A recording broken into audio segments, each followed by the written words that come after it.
From VOA Learning English, this is Health. More than 5,000 members of the Pakistani security forces have been killed fighting terrorists and militants since 2001. Twice as many regular and paramilitary troops have been wounded. But the high number of deaths and injuries has resulted in improved care at the Army's top rehabilitation center in Rawalpindi. Doctors at the rehabilitation center help injured troops regain physical and mental skills damaged in war. Aman Ullah lost both of his legs more than a year ago while serving in the Khyber tribal area on the border with Afghanistan. The 23-year-old is one of the thousands of Pakistani soldiers dealing with wounds from Pakistan's fight against militant groups. Most soldiers are wounded by improvised explosive devices, or IEDs. The soldiers are recovering from major medical operations at Rawalpindi's Armed Forces Institute for Rehabilitation Medicine, or AFIRM. Aman Ullah and several other soldiers are now hoping to compete in the next Paralympic Games. This international competition is for athletes with disabilities. The chief of the rehabilitation center says he is proud of the progress made in treating the patients. The experience of treating thousands of patients over the years has led to improved medical practices. These improvements include more useful artificial limbs to replace arms and legs lost to injuries. Medical workers have also developed other improved practices for helping wounded soldiers. There are plans to expand the Rawalpindi Rehabilitation Center. For VOA Learning English, I'm Carolyn Prasuti.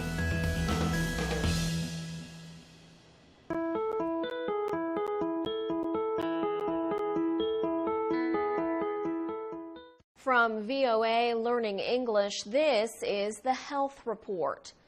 Malaria kills about 200,000 newborn babies and 10,000 new mothers every year. Most of these deaths are in Africa. Malaria can also cause mothers to lose their babies before they are born, or cause a baby to be born early.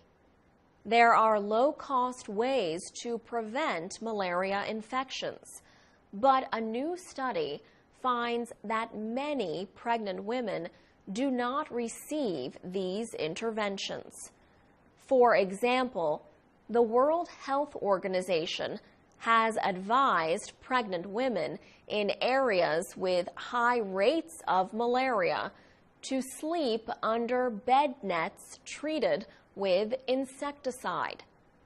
The WHO also advises them to get what is known as intermittent preventive treatment, or IPT. This treatment involves taking a low-cost anti-malaria drug at certain times in their pregnancy in an effort to prevent the disease. The WHO recommends that pregnant women receive the medicine during visits to a clinic. Many pregnant women and new mothers go to medical clinics in sub-Saharan Africa. Yet researchers say only about 21% receive intermittent preventive treatment during their pregnancy, and less than 40% are given protective bed nets. Jenny Hill from the Liverpool School of Tropical Medicine is program manager for a research partnership called the Malaria and Pregnancy Consortium. Ms. Hill says a review of 98 studies found a number of barriers to malaria prevention. These include unclear policy and guidance from government and healthcare officials. Other problems include drug shortages, a lack of clean water, and confusion about how to administer IPT. Ms. Hill says countries can save lives by following the WHO policy on intermittent preventive treatment. For VOA Learning English, I'm Alex Villarreal.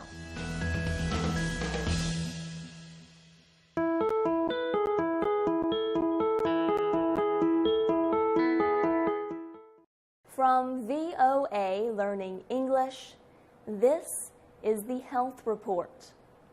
A debate has continued for years in the United States about sports-related brain injuries, or concussions. Conflicting studies add fuel to arguments on both sides. Now, the U.S. president has stepped into the middle of the dispute. Barack Obama held an informational meeting about the subject on May 29th at the White House. He gathered representatives of professional sports groups, coaches, parents, young athletes, and medical professionals to discuss the issue. The sport of American football is often at the center of the concussion debate, but a high school soccer player opened the meeting. Tori Bellucci is a skilled athlete, but she had to reject a college scholarship to play soccer after experiencing 5 concussions. Mr. Obama told the gathering that Tori's story showed that concussions were not just a football issue. He said, parents across the U.S. are having troubling talks about the risks of concussions. Mr. Obama noted that sports-related head injuries are increasing each year among young people. He suggested that one reason for the rise could be better identification of the injury.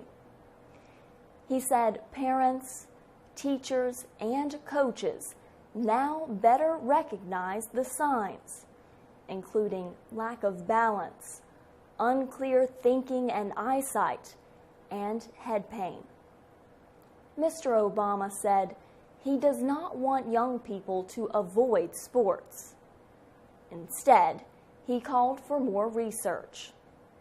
The president announced a joint effort from the National Collegiate Athletic Association and the Department of Defense. He said the $30 million project will carry out the widest study ever of concussions. For VOA Learning English, I'm Carla Babb.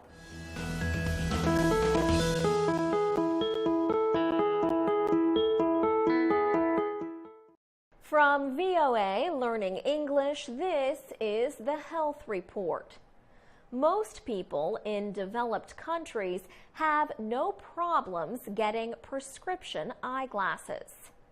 They go to an ophthalmologist, a trained specialist who treats problems and diseases of the eye. They may receive a prescription, which gives the patient permission to buy and use eyeglasses. But in poor countries like Rwanda, it may take a lot more time, effort, and money. Rwanda has only 14 ophthalmologists to serve the country's 11 million people. But now a British-based group is helping up to 1 million Rwandans with poor eyesight. The group is called Vision for a Nation. It will soon start testing new eyeglasses that wearers can adjust or change to improve their eyesight. James Chen set up Vision for a Nation. He says Rwanda is one nation where there is a great need for the glasses, especially among school children. Most of the Rwandans need simple reading glasses. They also might be able to use adjustable glasses.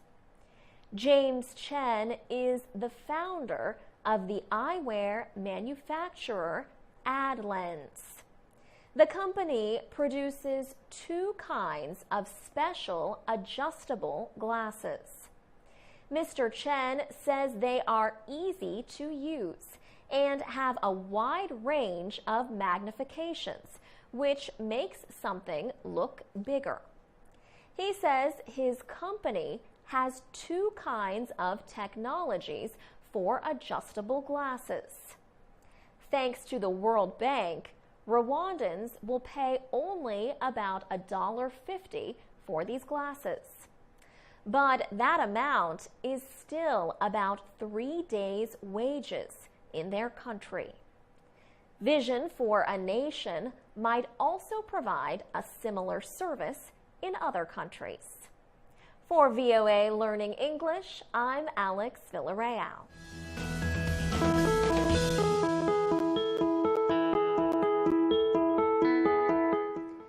From VOA Learning English, this is the Health Report. International health officials say the number of new Ebola cases in West Africa is falling. But the experts warn this news must not slow the fight against Ebola.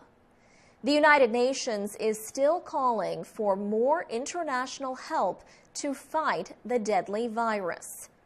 In late October, officials in West Africa began reporting some good news in the battle against Ebola. The number of new cases is dropping. In Liberia's capital, Anthony Banbury is the UN official responsible for emergency Ebola response efforts. He confirmed there have been improvements in the fight against the deadly disease. Fewer people are getting infected and fewer are dying from it. But he warns the fight against Ebola is far from over. In the United States, health officials have expressed hope that a new vaccine may protect against Ebola. The disease has already killed about 5,000 people and infected close to 14,000 others. Lausanne University Hospital in Switzerland began testing the vaccine on healthy volunteers. A doctor who only gave her name as Tina agreed to take part in the study. She says a safe vaccine that works is needed to prevent the spread of Ebola.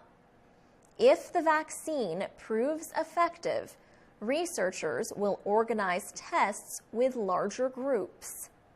French researchers are developing an Ebola test that would give results in 15 minutes.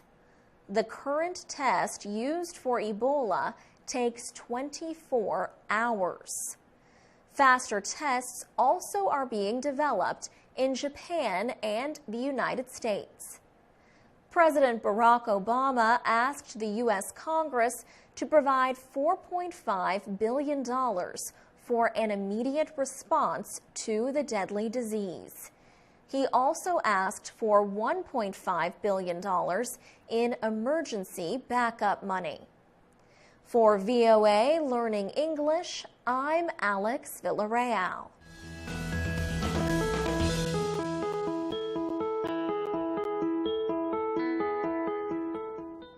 From VOA Learning English, this is the Health Report. Hundreds of thousands of children become infected with the AIDS virus every year. These boys and girls are born to mothers who have HIV, the human immunodeficiency virus. The children become infected during pregnancy or from breastfeeding. Recently, scientists identified a protein in breast milk that suppresses the virus. Now, experts say the discovery could lead to new ways to protect babies whose mothers are infected with HIV. Doctors have reduced the number of infections by giving antiretroviral drugs to both mothers and their babies. But experts say that even without anti-AIDS drugs, only a small percentage of babies become infected through breast milk. Sally Permar is a professor of pediatrics and immunology at Duke University in North Carolina. She says infected women who breastfeed can expose babies to the virus repeatedly. Yet, only 10% of those babies will become infected. Professor Permar led an effort to identify a substance in breast milk that may protect babies from infection. Her team studied a protein called tenascin C, also called TNC. It is known to be involved in the process of healing wounds. The researchers exposed the TNC protein from breast milk of uninfected women to HIV. The protein linked up to the virus and made it harmless. Professor Permar and her team suggest that TNC could be used where costly drug treatments are not available. She suggests that this natural part of human milk could be given to babies before breastfeeding to provide more protection. The team reported its findings in the journal Proceedings of the National Academy of Sciences. For VOA Learning English, I'm Laurel Bowman.